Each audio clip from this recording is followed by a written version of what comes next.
Fala pessoal, bem-vindos de volta ao nosso canal. Meu nome é Lincoln, sou sócio fundador aqui da VAT e venho hoje compartilhar uma excelente novidade com vocês. A VAT, em prol de capacitar e contribuir com ainda mais conhecimento para o nosso setor de geração distribuída, nós resolvemos disponibilizar de forma gratuita nosso curso sobre gestão de energia, onde nós compartilhamos o conhecimento sobre os modelos de negócio e o formato do compartilhamento de créditos.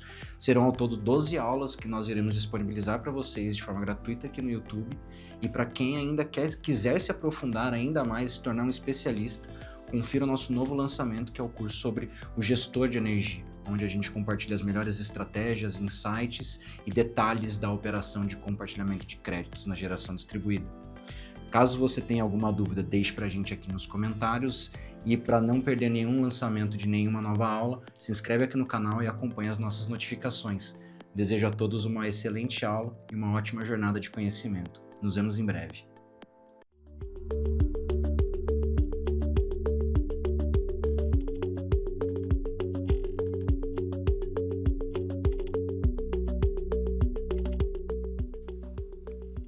Olá, sejam todos muito bem-vindos. Meu nome é Lincoln. Estamos começando aqui a nossa aula 10 do nosso curso de Geração Distribuída Compartilhada da Vatio.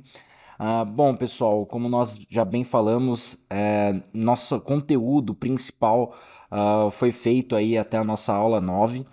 O nosso objetivo aqui com essa aula 10 e as demais é pegar alguns pontos, né, que são muito críticos e poder esmiuçar eles um pouco mais com relação a boas estratégias, boas práticas de mercado, poder orientá-los com relação a pontos de otimização. Então, bom, essa aula 10 nossa, ela é muito focada em relação à otimização de vendas. O que eu posso fazer para conseguir tornar a minha esteira de vendas mais ágil, mais versátil, mais flexível, mais eficiente, enfim, boas práticas que eu posso trazer para transformar a minha esteira de vendas e poder colocá-la com muito mais performance para funcionar, tá bom? Então, bom, pessoal, o nosso primeiro tema aqui para a gente falar de otimização de vendas é relacionado a PDVs com performance. O que são PDVs? São pontos de vendas, né? Ou seja, como que eu posso avaliar os meus pontos de venda, onde eu estou prospectando efetivamente clientes, né? E poder mensurar o que são pontos de vendas que estão trazendo um bom retorno, ou seja, trazendo leads bons, com velocidade, qualidade, enfim, que atingem, né, o meu público-alvo e garantem aí a performance das minhas metas, né? Bem como poder rastrear a performance não só de pontos de vendas, mas também de vendedores, né? Então, bom, como estratégia fundamental, pessoal, a gente tem que ter em mente de que para eu poder rastrear a minha originação de leads, eu preciso ter uma ferramenta que consiga fazer isso, né? Então, o que nós trouxemos aqui como uma boa prática de performance em pontos de venda? A estratégia número 1 é a gente adotar um simulador, né? Ter um simulador de entrada ou uma ferramenta de simulação ou mesmo um aplicativo onde a gente consiga afunilar toda a entrada de leads, né, por esse canal, mas que esse canal ele consiga rastrear, né, quem foi o originador dessa lead, ou seja, da onde veio, né, qual foi o caminho que ela fez. Então eu tenho que rastrear, digamos assim, o link de origem, né? Ou eu tenho que ter um link exclusivo para cada vendedor, para cada ponto de venda que eu coloque ali, né, um redirecionamento para o meu simulador, ou mesmo uma tag, um cupom que eu consiga, através dessa identificação dessa lead, né, saber quem foi o originador dela, né, quem me trouxe essa lead. Então, ponto principal, né, eu tenho que ter rastreabilidade, pessoal. Eu tenho que ter rastreabilidade de quem foi o meu originador, tá?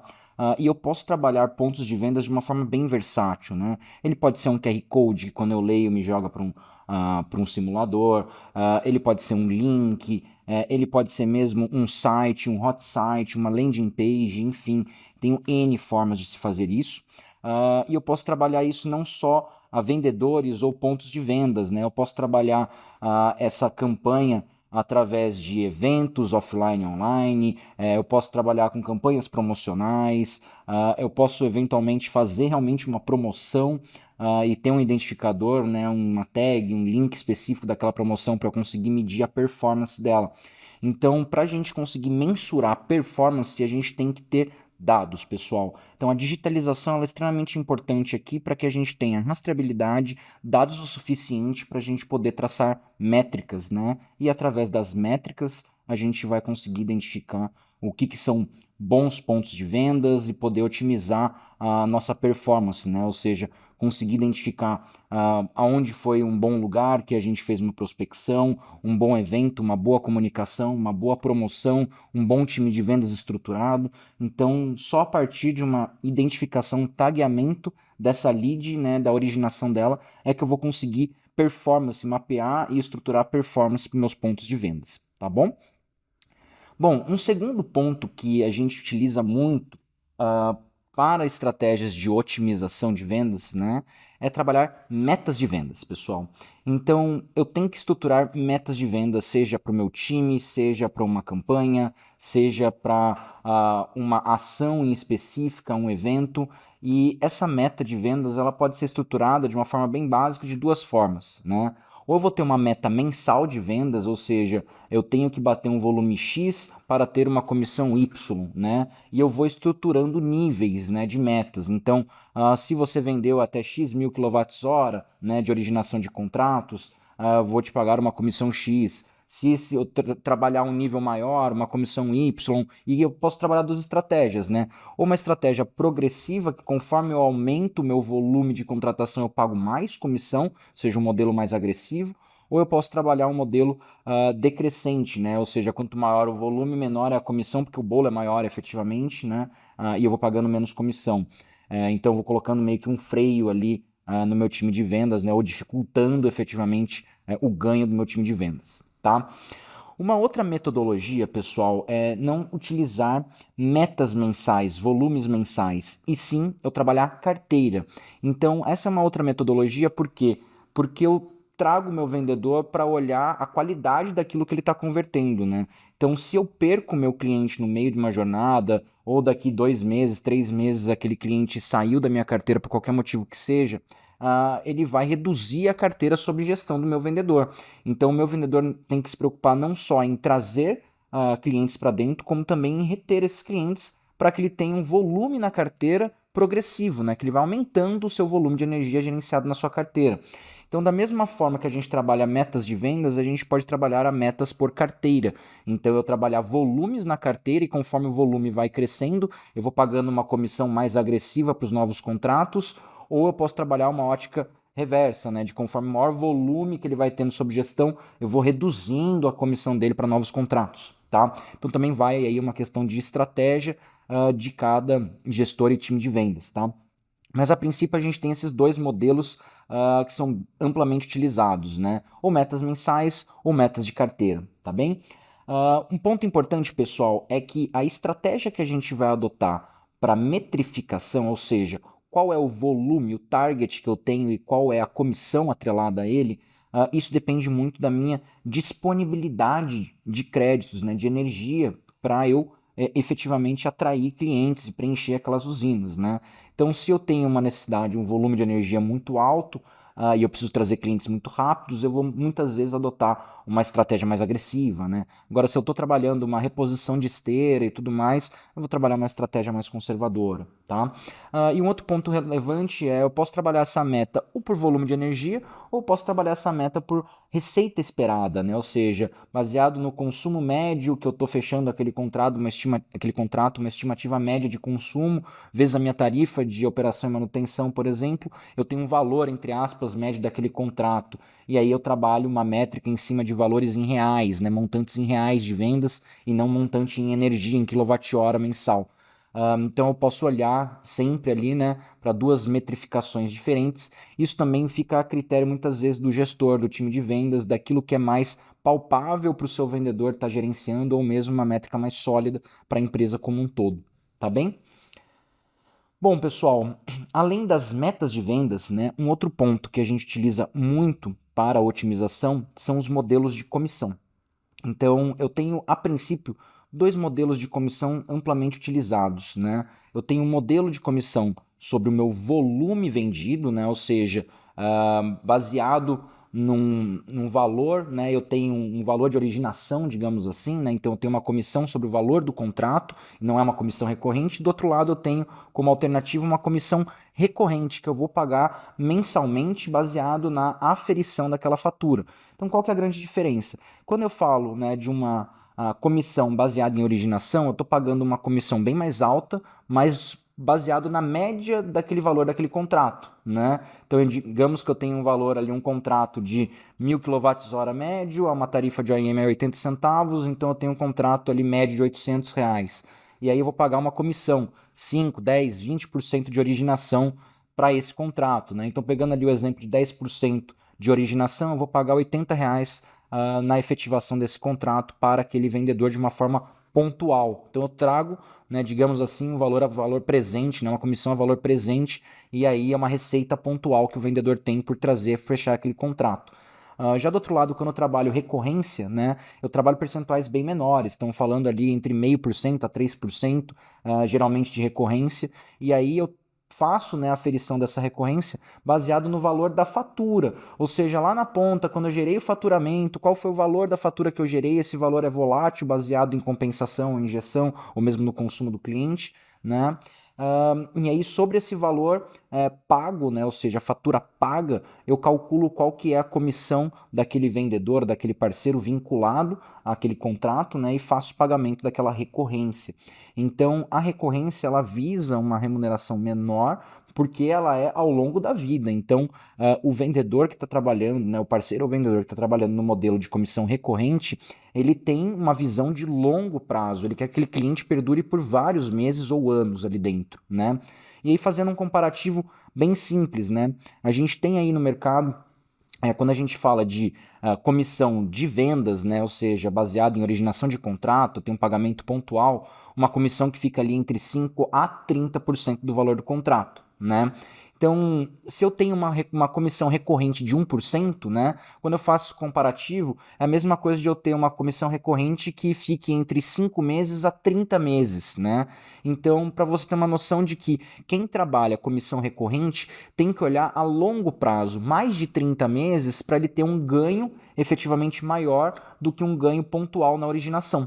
Tá? Então é basicamente esse paralelo que quem trabalha em recorrência ou quem trabalha em originação vai fazer, e muitas vezes na necessidade. Então quando a gente fala em necessidade é dinheiro na mão, né? Um vendedor ele prefere trabalhar, né, com dinheiro na mão. Então vendi, me paga e eu vou pro próximo, né? Não quero ficar gerenciando a minha carteira, aí brigando, falando, ele esqueceu tal contrato, eu tenho uma comissão lá, XYZ. Então o vendedor geralmente é uma originação e paga-se um valor de comissão pontual. Tanto para vendedores quanto para coordenadores de vendas funcionam muito bem nesse modelo. Agora, quando a gente fala de gerente de vendas, quando a gente fala de parceiros estratégicos que vão fazer uma originação constante de leads, esse cara já tem uma visão mais de longo prazo. Você também tem que travar esse parceiro ou esse gerente a longo prazo. Então, geralmente vão trabalhar modelos de recorrência para esses casos, tá bem? Bom, pessoal, e aí nós temos um outro ponto que é bem estratégico, né, para a gente conseguir otimizar todo o nosso pipeline de vendas, que é a diversificação de canais. Então, quando a gente fala em diversificação de canais, é por onde você vai adquirir o seu cliente, a sua lead, né? E aí a gente tem N formas de se fazer essa prospecção online, offline, passiva, ativa. Aqui a gente trouxe alguns casos exemplos para vocês. Então, como canais de prospecção, né, diversificação de canais, o que a gente pode trabalhar? A gente pode ter sim o nosso time de vendas, é uma prospecção door to door muitas vezes, né? Uma prospecção offline. A gente pode trabalhar também pontos de vendas, né? Um totem no shopping, um outdoor. Então são pontos de vendas estratégicos também com uma característica offline, né? A gente pode trabalhar do ponto de vista de marketing digital, tráfego pago, já é uma prospecção online puramente, né? E aí depende muito da estratégia de perfil de cliente, geolocalização, enfim, qual que é a sua performance no marketing digital. Uma outra forma de trabalhar a diversificação de canais é usar o seu próprio cliente para fazer indicação. Então, dar uma bonificação por indicação é um outro canal que você pode adotar, porque a sua própria base, quando você tem ali centenas, milhares de clientes, eles podem estar prospectando, indicando conhecidos deles também para você, né?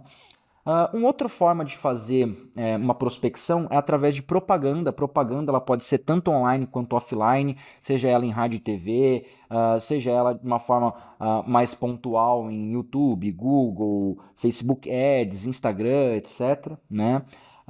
A gente pode trabalhar campanhas promocionais, que é diferente de uma propaganda, né? Que é mais um ponto de referência para o brand, né? Um fortalecimento da marca. Quando a gente vai para campanhas promocionais, a gente já está falando muito mais de uma prospecção sazonal ou de uma campanha pontual, seja para um evento, seja por uma necessidade, seja por alguma particularidade ou algum ponto em específico, por exemplo, entrada de bandeira, que você tem isso como um benefício, aí você faz uma campanha promocional promovendo, né, o benefício da bandeira que a geração compartilhada fornece, etc. Então tem várias formas de trabalhar isso, tá? Uma outra forma, pessoal, é através de eventos, né? Seja eventos online ou offline, mas é o patrocínio de eventos ou a estruturação de eventos. Essa é uma outra forma muito forte de se prospectar leads, né? Então a gente está falando aí de eventos esportivos, a gente está falando de eventos comerciais, eventos setoriais, eventos mais regionais ali que tem um foco no consumidor, ou mesmo eventos dentro de condomínios, por exemplo. Então tem N formas de você trabalhar eventos para gerar uma massa de leads, ali, uma massa de originação, tá? Como outra alternativa, já com uma característica mais offline, é a estruturação de parcerias, né? Como a gente bem já comentou aqui no nosso curso, a ideia de você trazer um parceiro que tem uma remuneração para te originar leads, né? Então você tem várias formas de estruturar parcerias, mas ter a parceria como um canal é extremamente relevante porque ele te gera uma recorrência de originação muitas vezes, tá? E por último aí, um potencial canal é justamente o call center. Isso pode ser feito tanto de uma forma passiva, no atendimento, né, quanto de uma forma ativa, pegando o lead frio que você tem na esteira, lead parado e indo ativamente para cima dele, vendo se ele ainda tem interesse, puxando, né, um pouco mais de informação, fazendo ele percorrer a sua jornada dentro da esteira, tá bem? Então, bom, pessoal, posso ficar aqui horas e horas falando sobre diversos canais. Aqui a ideia é que você tenha realmente a mente aberta, entenda que tem várias formas, né, de se prospectar, de se trabalhar a originação de leads, tá bem? E bom, pessoal, como última métrica aí, né, o último instrumento que nós temos para trabalhar a otimização da venda, né, é um ponto que a gente fala que é muito mais olhando para o seu consumidor, né? A gente até tem uma frase aqui que a gente utiliza que é melhor do que ter é reter. Então eu vou trabalhar estratégias de bonificação e retenção dos meus clientes. Então como que eu posso fazer isso, né? Então, trazendo aqui alguns exemplos, né, que a gente trouxe apenas para elucidar algumas possíveis estratégias, né? Eu posso trabalhar, igual a gente já comentou, o bônus de desconto por indicação. Então, indique, né, uma pessoa e ganhe um desconto adicional na sua fatura, por exemplo, ou ganhe uma fatura grátis. É uma forma da gente fazer. Tem um desconto adicional que você dá para quem paga em dia, né? Então, olha, te dou um bônus de desconto de mais 5%, mais 3% se você pagar a minha fatura até a data de vencimento, né? Eu posso criar um vale fidelidade, né? Ou seja, para cada 10 contas pagas, 12 contas pagas, você ganha uma, né? Então é um bônus por recorrência para o cara que está ali com 9 meses e às vezes tem uma oferta melhor. É uma forma de você contornar essa oferta melhor e ele continuar na sua carteira, porque daqui 3 meses ele tem um bônus adicional, né?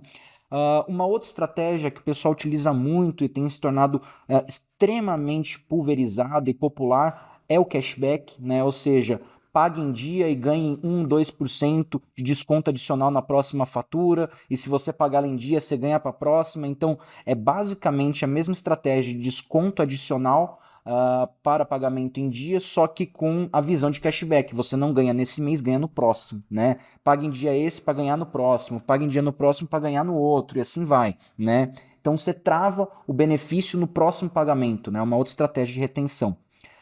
Uma outra forma de se trabalhar bonificação e retenção, pessoal, é trabalhar sorteios, né? Então, quando você tem uma massa de clientes, sua operação vai ganhando escala, né? Então aí você tem milhares de clientes na sua base, fazer um sorteio começa a ser uma estratégia interessante, porque você vai estar usando, entre aspas, né, o custo do prêmio dividido pelo volume de leads que você tem ali, que você está, entre aspas, retendo. Então, na hora que você dilui isso em milhares de potenciais consumidores que você tem na sua base e já são clientes ativos, né, o custo do bônus, o custo do sorteio, né, da promoção que você está fazendo, ele é muito baixo. Então, para grandes carteiras, a gente está falando de sorteios de carros, né, motos, então viagens. Então, assim, dá para trabalhar muita coisa aqui em função do seu volume de clientes ou volume de faturamento que você tem, tá? E como uma última estratégia, né, que se trabalha muito mais com uma questão de campanha pontual ou com uma estratégia de retenção quando o seu cliente fala que quer sair, que quer desligar, é poder dar cupom de desconto para ele, né? Seja por um mês, por 6 meses, por um ano, enfim, estratégia de cupom, né? Então ter isso sempre estruturado como alternativa para retenção muitas vezes, tá bem? Bom, pessoal, essa nossa aula aqui ela era um pouquinho mais curta justamente porque o nosso objetivo era trazer pontos de otimização, trazer insights, ideias, estratégias utilizadas no mercado, boas práticas que se utilizam no mercado para se diversificar os seus canais de vendas, para você conseguir aumentar a sua performance de vendas, para você conseguir aumentar a sua retenção da base de clientes, né, ter um índice de satisfação no pós-venda muito alto.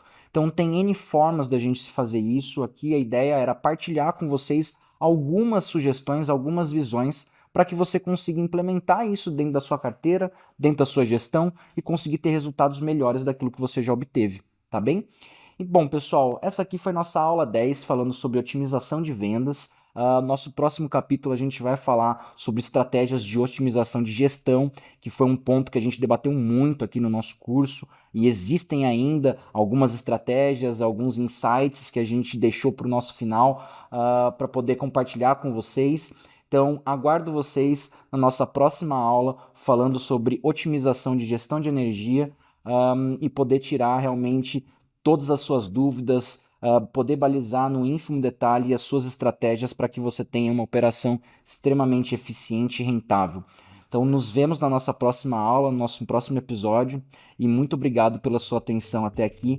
Nos vemos até já. Um grande abraço.